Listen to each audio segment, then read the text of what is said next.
उत्तर प्रदेश के आम आदमी पार्टी के प्रभारी और सांसद संजय सिंह भले जेल में चले गए हों, लेकिन उनकी मुहिम को उनके दिखाए गए रास्ते पर चलते हुए पार्टी आगे आने वाले दिनों में उत्तर प्रदेश में सड़कों पर संघर्ष करती हुई दिखेगी। दरअसल 21 नवंबर से अभियान चलाया जाएगा। इस दौरान आप नेता संजय सिंह की गिरफ्तारी क्यों एक पर्चे को लेकर कार्यकर्ता घर घर जाएंगे। प्रथम चरण में 25 लाख घरों तक कार्यकर्ता पहुंचेंगे। वहीं पार्टी के कार्यकर्ता संजय सिंह जनता के बताने की कोशिश करेंगे कि संजय सिंह की गिरफ्तारी राजनीतिक दुर्भावना के कारण की गई।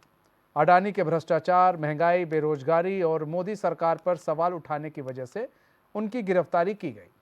मोदी सरकार ने उनके सवालों के जवाब देने के बजाय ईडी से फर्जी तरीके से उनको गिरफ्तार करा दिया। तो आपको बता दें, 21 नवंबर से जो आम आदमी पार्टी है वो लोकतंत्र बचाओ रैली निकालेगी और संजय सिंह की गिरफ्तारी से नाराज पार्टी ने ये फैसला किया है कि वो जो है लोकतंत्र बचाओ रैली निकालेगी और घर घर जाएगी और जो है पर्चे भी बांटे जाएंगे। आपको बता दें, पर्चे भी बांटे जाएंगे इस दौरान और ये बताने की कोशिश की जाएगी और पूछा जाएगा, जनता को बताया भी जाएगा कि संजय सिंह की गिरफ्तारी क्यों।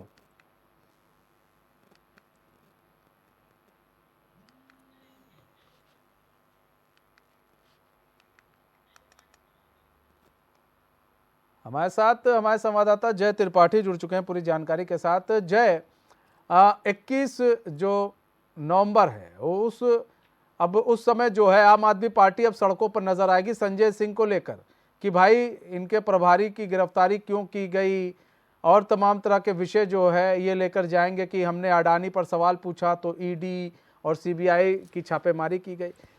लोकतंत्र बचाओ रैली निकालेंगे, तो आपको लग रहा है कि इस रैली का कुछ असर भी देखने को मिलेगा उत्तर प्रदेश के अंदर खासकर? देखिए मनीष, जिस तरह से बात करें कि वर्तमान स्थिति की जो भी यदि अगर भ्रष्टाचार में लिप्त नजर आ रहा है उसको मुख्यमंत्री योगी आदित्यनाथ कहीं न कहीं कार्रवाई करते हुए नजर आ रहा है। ऐसे में जब संजय सिंह पर जिस कार्रवाई हुई उसके बाद आम आदमी पार्टी के कार्यकर्ता से लेकर ऊपर आला कमान तक सभी नाराज नजर आ रहे हैं, जिसको लेकर 21 नवंबर से लोकतंत्र बचाओ के नाम से एक रैली निकाली जा रही। इस रैली के माध्यम से घर घर जाकर ये बताया जाएगा कि जो उत्तर प्रदेश के प्रभारी हैं संजय सिंह, ये कहीं न कहीं बड़ी किसी तरीके मामला इनके ऊपर नहीं, इनको फंसाया जा रहा है। और साथ ही आपको बता दें 25 लाख घरों में कहीं न कहीं पंपलेट भी बांटे जाएंगे, जिसके माध्यम से बताने का पूरा प्रयास रहेगा कि भारतीय जनता पार्टी सरकार की क्या रणनीति है, किस तरीके से वो कार्य कर रही है। यदि उसके खिलाफ कोई मुंह खोलता है तो उसको किस तरीके से फंसा दिया जाता है, चाहे ईडी के मामले से हो चाहे अन्य मामलों से कहीं न कहीं फंसाने का प्रयास किया जाता है। तो आम आदमी पार्टी की जो लोकतंत्र रैली है उसका यही मुख्य कारण होगा, यही माना जाए कि कहीं न कहीं जो संजय सिंह जो है उनको किस तरीके से दिखाना है कि ये बरी हैं, इन पर कोई भी आरोप नहीं है। हालांकि इन पर जिस तरीके से लगातार शिकंजा कसा जा रहा है तो उसको लेकर आम आदमी पार्टी कहीं न कहीं नाराजगी नजर आ रही, जिसको लेकर ये लोकतंत्र बचाओ की रैली निकालेगा और उसको ये बताएंगे कि लोकतंत्र में किस तरीके से हत्या हो रही, लोकतंत्र की जो हत्या हो रही इसको आम आदमी पार्टी किस तरीके से सुरक्षित रखना चाहती है, किस तरीके से बचाना चाहती है और जो भारतीय जनता पार्टी की रणनीति और कार्यशैली है उस पर सवाल उठाती हुई नजर आएगी, जन जन तक ये पहुंचाती हुई नजर आएगी कि आम आदमी पार्टी के जो नेता हैं वो कहीं भी किसी तरीके से दोषी नहीं, चाहे वो संजय सिंह हो, चाहे सत्येंद्र जैन हो या जिस मन सिसोदिया हो। जय, बने रहिए हमारे साथ। आप प्रवक्ता जुड़ चुके हैं, कपिल वाजपेयी जी जुड़ चुके हैं। कपिल वाजपेयी जी, स्वागत है एचएन में आपका। कपिल वाजपेयी जी, 21 नवंबर से आप लोग एक रैली निकालेंगे, लोकतंत्र बचाओ रैली। इस रैली का मुख्य उद्देश्य सर क्या है?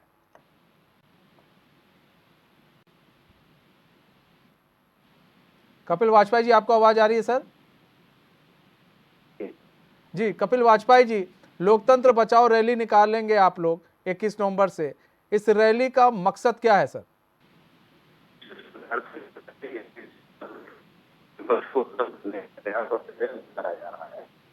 काम करने की साजिश रची जा रही है, दूसरों की सरकार न चलने देने का काम करा जाएगा। तो लोगों के बीच में जाके इस बात की जागरूकता करी जाएगी कि सरकार कर क्या रही है और किस प्रकार से बात हो रहा है और क्यों ये कुठाराघात कर रहे हैं बार बार। और काम नहीं करने दे रहे हैं दूसरी सरकारों को, तो उसके लिए लोगों के, आम जनता के बीच में जाके अपनी बात को घर घर तक पहुंचाने का काम शुरू करें। अच्छा इस कपिल पूरे वाजपेयी कार्यक्रम जी, की जी, इस जी, पूरे कार्यक्रम की शुरुआत माननीय मुख्यमंत्री द्वारा ही की गई है। तो उसमें उन्होंने अपने वक्तव्य में स्पष्ट रूप से इस बात को कहा कि घर घर जाना है और हर एक संघर्ष करके कैसे भी अपनी बात को कम से कम पहुंचाएंगे कि ये किस प्रकार से देश में लोकतंत्र खतरे में आ जाएगा। अगर सही लोग चुनिए तो नुकसान होगा। तो उस चीज के लिए हमें जाना है और अपनी आवाज लेकिन कपिल भाई लेकिन अगर आपसे लोग पूछ लेंगे कि भाई कोर्ट से क्यों नहीं राहत मिल रही है, अब तो मामला कोर्ट में है, तब क्या जवाब देंगे आप?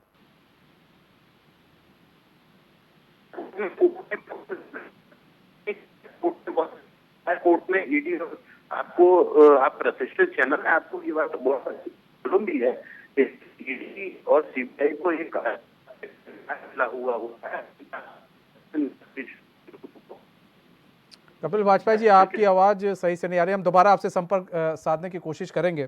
जय, हमारे साथ जुड़े हुए हमारे संवाददाता जय, लोकतंत्र बचाने की बात कही जा रही, लेकिन अगर यही सवाल पलटकर पूछ लिया जाएगा इनसे कि भाई ये बताइए संजय सिंह इनकी गिरफ्तारी हुई, ठीक है, सबूत नहीं है आपके पास, आप कह रहे नहीं है सबूत, तो ऐसे में बार बार जो है इनकी जमानत याचिका खारिज क्यों हो जा रही है? मनीष सिसोदिया भी इसी मामले में अंदर आए हैं, ये भी आए हैं, तो ऐसे में क्यों इन लोग की जमानत खारिज हो जा रही है? भाई सब कुछ सही है तो? मनीष जी, बिल्कुल जिस तरीके से हम बताना चाहेंगे कि कोर्ट में जिस मामला चल रहा है और उस मामले पर जैसे सुनवाई चल रही है, बार बार कहीं कहीं मामला खारिज होते हुए नजर आ रहा है। अब वहीं अगर हम बात कर लें तो कहीं न कहीं इन लोगों का आरोप है आम आदमी पार्टी का कि जो वर्तमान स्थिति में चाहे ईडी हो चाहे सीबीआई है, जो ये कार्य कर रही है वो जो है सरकार जो है भारतीय जनता पार्टी की सरकार के द्वारा बताए हुए रास्तों पर कार्य करे, कि इस तरीके का इन लोगों का ये आरोप है। इनका मानना है यदि अगर कोर्ट अपने सही निर्णय लेने का प्रयास करेगी और सही निर्णय लेगी तो वो पूरी तरह से कहीं न कहीं पूरा मामला जांचेगी और जांचती है यदि तो कहीं न कहीं ये दोषी नहीं पाए जाएंगे। लेकिन वर्तमान में अगर इनके पास कोई सबूत है या कोई ऐसी चीजें हैं, वो कहीं न कहीं इन लोगों को कोर्ट में रखना चाहिए। आम आदमी पार्टी को चाहिए कि अपनी वरीयता को दिखाएं कि हम किस तरीके से दोषी नहीं, उन चीजों के साक्ष्य रखें। और अगर साक्ष्य रखते हैं तब कहीं न कहीं ये निर्णय निकल के आएगा कि चाहे वो संजय सिंह हो, चाहे सत्येंद्र जैन हो, चाहे मनीष सिसोदिया है, कि वो दोषी नहीं। लेकिन हालात जो हैं, हालात ये अभी साफ बताते हुए नजर आ रहे हैं कि वर्तमान जिस तरीके से स्थित है उसमें कहीं न कहीं अभी पूरी तरह से दोषी पाए जा रहे हैं और लगातार अभी कार्रवाई चल रही है। अब देखना ये होगा जब ये लोकतंत्र बचाओ रैली निकालेंगे, उसके बाद इनकी रैली से जनता में किस तरीके का प्रभाव पड़ता है, जनता किस तरीके से आम आदमी पार्टी की तरफ झुकाव करती है, या जिस तरीके से भारतीय जनता पार्टी निर्णय ले रही है उस निर्णय के साथ जनता चलती हुई नजर आई। लेकिन ये वर्तमान स्थिति यही 21 नवंबर के बाद जब ये रैली निकलेगी, इस रैली के बाद देखने वाला ये नजारा होगा कि इस रैली से जनता किस तरीके से प्रभावशाली दिखाई पड़ती है। 25 लाख घरों तक कार्यकर्ता पहुंचेंगे, ऐसा कहा जा रहा है कि 25 लाख घरों तक पहुंची है।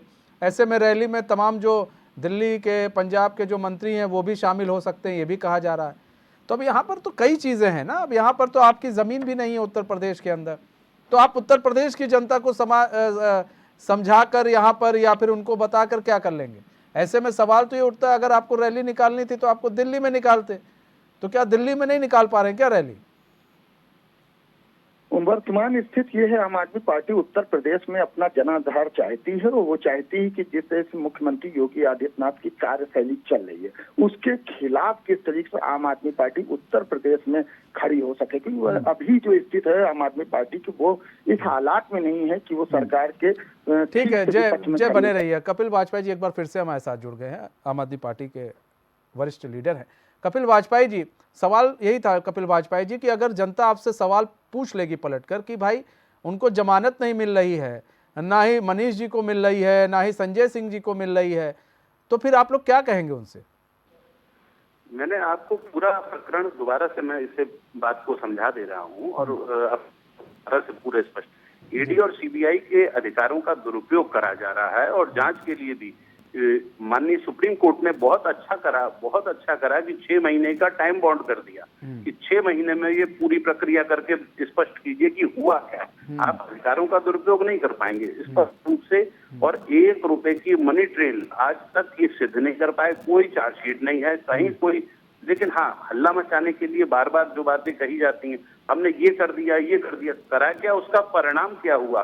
उसका परिणाम 6 महीने कर लें, 8 महीने कर लें, 9 महीने कर लें, लेकिन इनके पास वहीं 1 रुपए का कोई चीज सिद्ध नहीं कर पाए।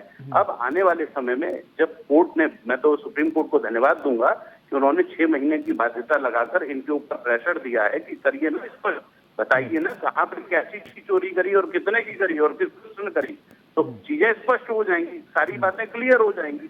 और बिल्कुल भी इसीलिए कि भाई ये किस प्रकार से दुरुपयोग करते हैं, लोगों के बीच में भी ये भ्रांति फैलाते हैं, ये अवहेलना करने से रोका कि आप ये नहीं कर पाएंगे। आपकी 10 साल तक जांच चल रही है, आपको जांच के बीच में पूरा सहयोग करा जा रहा है। लेकिन अब तो कहीं ना कहीं अरविंद केजरीवाल भी फंसते नजर आए। ठीक है, कपिल वाजपेयी जी बने रहिए। कैप्टन आई सिंह भदौरिया भी जुड़ चुके हैं हमारे साथ, बीजेपी के प्रवक्ता हैं। कैप्टन आई सिंह भदौरिया जी, स्वागत है चैन में आपका। कैप्टन आई सिंह भदौरिया जी, लोकतंत्र बचाओ जो है रैली निकालने वाली है आम आदमी पार्टी 21 नवंबर से, और संजय सिंह जिस तरह से उनकी गिरफ्तारी हुई उससे काफी नाखुश नजर आए। अब ऐसे में लोकतंत्र बचाओ रैली निकालकर वो जो है बताने की कोशिश करेंगे कि जी संजय सिंह की गिरफ्तारी जो है किस लिए की गई, उन्होंने अडानी पर सवाल कर लिए, उन्होंने भ्रष्टाचार पर सवाल कर लिया, इसलिए उनको गिरफ्तार किया गया। 25 लाख घरों तक कार्यकर्ता पहुंचने की उम्मीद लगा रहे हैं। देखिए मनीष जी, केजरीवाल की स्थिति आज बहुत ही दयनीय है। आज वो हर तरह से बौखलाए हुए हैं। उन्हें ये समझ नहीं आ रहा कि वो जो कर रहे हैं वो क्या सही है क्या गलत है। अरे हमारे लोकतंत्र पे प्रॉब्लम कहाँ है? हमारे लोकतंत्र में कौन हमारे लोकतंत्र को खराब कर रहा है? अरे खराब तो आप ही कर रहे हो जो कह रहे हैं लोकतंत्र को बचाएंगे। लोकतंत्र की जब ये शपथ लेके आए थे तो बड़े बड़े वादे करके आए थे कि हम भ्रष्टाचार खत्म करेंगे, हम बहुत सी ऐसे वादे किए थे, कोई सरकारी सुविधा नहीं लेंगे, हम लोकपाल बिल लेके आएंगे और भ्रष्टाचारियों को खत्म कर देंगे। तो केजरीवाल ने ऐसी बहुत सी बातें जो राजनीति में आए थे तो करी थी, और वो उसमें से किसी भी बात का इन्होंने पालन नहीं किया है, तो सबसे बड़े भ्रष्टाचारी बन गए। जो सबूत सामने है कि इनके जितने भी सहयोगी हैं आज वो जेल में जा चुके। और सबसे बड़ा डर है जो यात्रा ही इसलिए निकल रही केजरीवाल को, सबसे बड़ा डर तो ये बैठ गया वो खुद जेल में जाने वाले हैं। तो वो मतलब झूठ का बूमर इस तरह से फैलाना चाहते हैं कि ताकि लोग समझे कि देखो केजरीवाल कहीं ना कहीं जो कह रहे हैं उसमें कोई दम होगी। मतलब उनकी ये सोच बन चुकी है मनीष जी, वो ये बन चुकी है कि एक झूठ को इतने बार बोलो कि उसमें तक सुनने वाले कुछ तो सोचेंगे कि ये सच होगा, इसमें कुछ ना कुछ। तो बस वो उसी रास्ते पे चल रहे कि अपने झूठ को इतना फैलाना चाहते हैं ताकि लोग समझने लगे कि हाँ नहीं ये सच है। मगर आज जनता बहुत समझदार है, बुद्धिजीवी है। आज जो है ना सोशल मीडिया का समय चल रहा है, तो लोग हर चीज को जो है ना 2 मिनट में समय नहीं निकाल के देख लेते हैं। तो इस बात को शायद केजरीवाल भूल जाते हैं। वो कहते हैं ना, जब चोर चोरी करता है ना तो वो सोचता है कि हमें कोई देख नहीं रहा, हम जो कर रहे हैं वो हम ही जानते हैं। मगर उससे ये पता नहीं होता कि हमको देखने वाले बहुत से हैं और जिन्होंने नहीं देखा वो भी देख लेंगे। मगर उसके वहम रहता है कि हमें कोई नहीं देख रहा, हम तो जो कर रहे हैं अच्छा है। इसी तरह से आज केजरीवाल जो है ना बहुत बौखलाए हुए हैं कि उन्हें ये मालूम है कि वो कब जेल में चले जाए कोई पता नहीं है। एक बार ईडी के संबंध पे वो गए नहीं है, दोबारा भी नहीं जाएंगे। तीसरी बात तो उनको गिरफ्तार होना ही होना है, ये भी वो अच्छी तरह जानते हैं। और जाएंगे पेशी में जाएंगे तो भी गिरफ्तार होंगे, बचेंगे फिर भी नहीं। तो इस बात को वो समझ चुके हैं। तो वो अपने जेल में जाने से पहले वो इस तरह का बूमर फैलाने चाहते हैं कि ताकि हमारा जो वोट बैंक है, हमारी पार्टी है, वो बची रहे। क्योंकि उनके मन में अब ये अच्छी तरह से आ चुका है और समझ चुके हैं कि उनकी पार्टी अब बचेगी नहीं। क्योंकि जिस तरह से पार्टी ने कुछ ही दिनों में एक बड़ी ऊंचाई कायम की थी, उसी तरह से धरातल पे आके नीचे गिरी है आके। लोग ये भी समझ चुके हैं, केजरीवाल भी इस बात में समझ रहे। अभी आपने देखा होगा उन्होंने एक जो यहाँ के प्रमुख सचिव हैं दिल्ली के, उनके ऊपर एक रोड का एलिगेशन, उनकी जांच बैठाई है। उस जांच में इन्होंने जो कुछ जबकि उसकी ऑलरेडी जब शिकायत हुई तो उसकी जांच सीबीआई ने करी है और उसमें जो दोषी थे वो दंडित किए गए। उसके बाद भी इन्होंने अपनी तरफ से जांच कराई है और उस जांच को 600 कुछ पन्नों की जो फाइल बना के दी है जांच की। हाँ। और उसमें मुख्य सचिव दिल्ली के हैं उनको उसमें आरोपी बनाया है, जबकि ऐसा कुछ बनता ही नहीं है। वो जांच हो चुकी, फिर भी सरकार ने कहा अगर इन्होंने मांगा है तो जांच कराई जाएगी। मगर इसमें भी वो फंसेंगे। इसमें इनकी जो आज की जो मैडम है उन्होंने ये उनके विभाग की तरफ से ये बना के दी गई है पूरी, और इसमें उन्होंने ऐसी बातें लिखी है जो कहीं है ही नहीं। तो कहीं ना कहीं वो भी जब इसकी जांच के घेरे में आएंगी कि आपने मनगढ़ंत कहानी कैसे बना दी। जब पहले ही ऑलरेडी उसमें सीबीआई जांच कर रही है, उसके बाद भी मनगढ़ंत कहानी बना के और आपने 600 पन्नों का एक जांच फाइल बना के दे दी, तो नंबर उनका भी लगेगा। तो केजरीवाल जितना अपने आप को सोच रहे हैं कि हम झूठ बोल के बचा लेंगे, उसी झूठ में वो और फंसते चले जा रहे हैं। कहीं ना कहीं देखिए इन सब पूरे मामले में अब केजरीवाल फिलहाल फंसते ही हुए नजर आ रहे हैं। अब देखना ये होगा लोकतंत्र बचाओ रैली जो आम आदमी पार्टी निकाल रही है वो कितना सार्थक सिद्ध होगी। बहुत बहुत धन्यवाद कैप्टन आय सिंह भदौरिया जी, बहुत बहुत धन्यवाद जय हमारे साथ जुड़ने के लिए और तमाम जानकारी साझा करने के लिए।